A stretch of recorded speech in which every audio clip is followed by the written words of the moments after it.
सुप्रभातम। कक्षा अष्टम संस्कृत में हम पढ़ रहे हैं चतुर्थ पाठ सदैव पुरतो निदेहि चरणम। इसमें देखेंगे पहला अंतरा देख लिया था, दूसरा अंतरा देखेंगे इसमें पतिपाषाण विषमा प्रखरा सिंस्रा पशुवस्य परितो गोरा दुष्करम खलु यद्यपि गगनम सदैव पुरतो निदेहि चरणम। तो इसमें इसका हिंदी अर्थ देखेंगे। देखो अन्वय देखेंगे इसका। तव पति विषमा प्रखरा पाषाणा भविष्यन्ति तव परितो हिंसा गोरा पशव भविष्यन्ति यद्यपि तव गगनम खलु दुष्करम भविष्यति तथापि तव सदैव पुरतो चरणम निदेहि। तो इसका अर्थ देखेंगे, तुम्हारे रास्ते में टेढ़े मेढ़े नुकीले पत्थर बड़ी बड़ी मुसीबतें आएगी। आप यानी आपके रास्ते में कई कंटीले पत्थर, बड़े बड़े पत्थर, कंटीली झाड़ियाँ आदि बड़ी बड़ी मुश्किलें आएगी। आपके चारों ओर भयंकर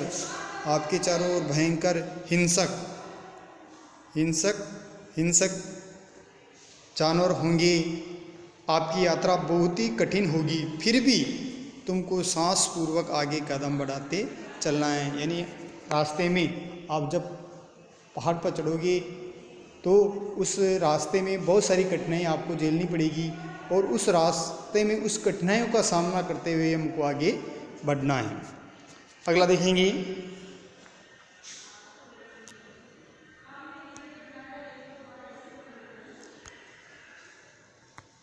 जीहि बीति बज शक्तिम विदेहि राष्ट्रे तथा अनुरक्तिम करु करु सत्तम देहि स्मरणम सदैव पुरतो निदेहि चरणम। इसका देखेंगे हिंदी अर्थ, अन्वय और हिंदी अर्थ देखेंगे इसका। अन्वय, त्वम बीति जीहि निज शक्तिम भज तथा राष्ट्रे अनुरक्तिम विदेहि सत्तम स्वदैव स्मरणम करु करु त्वम सदैव पुरतो चरणम निदेहि। देखेंगे इसका अर्थ, तुम डर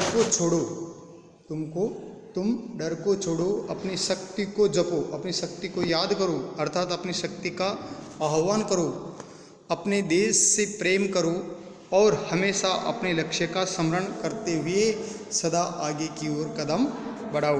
यानी तुम डर को छोड़ना, भय को छोड़ करके अपनी शक्ति का आह्वान करते हुए, अपनी शक्ति का याद रखते हुए, अपनी शक्ति को आह्वान करते हुए आगे बढ़ना है। अपने देश से प्रेम करो, यानी अपने देश का प्रेम का भाव लेकर के और हमेशा अपने लक्ष्य को याद करके कि हमको आगे बढ़ना है, अपने लक्ष्य को प्राप्त करना है, इसको याद रखते हुए सदा आगे की ओर कदम बढ़ाना है। इस प्रकार इस कविता का ये अर्थ था, भावार्थ था। आप इस कविता का अर्थ भी लिख सकते हैं और अपनी कॉपी में अर्थ लिखेंगे और कल हम आगे के प्रश्नोत्तर देखेंगे। जय श्री कृष्णा।